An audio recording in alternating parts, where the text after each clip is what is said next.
ए भैया जरी से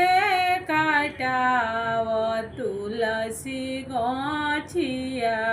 त पलंग डाँसावहु पलंग सालावहु एक ओरे सुतले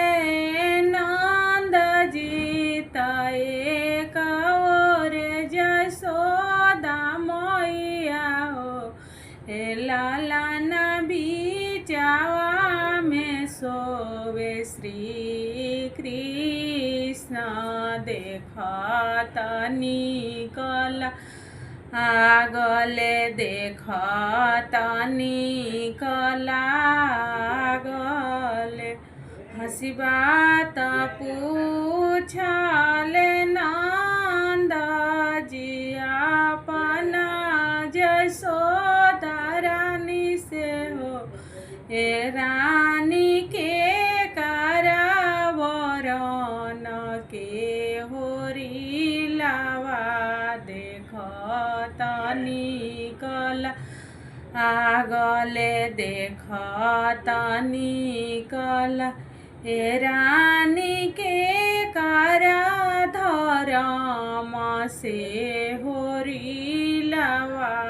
देखत निकल आगले सुनत निकल आगले हो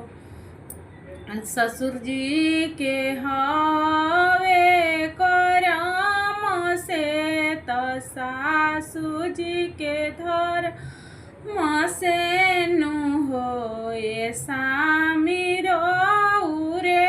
बरन के होरी लावा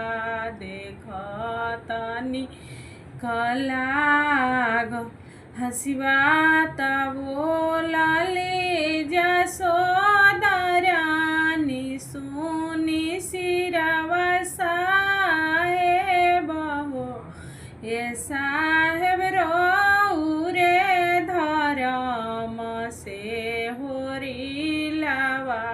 देखत निकल आगले देखत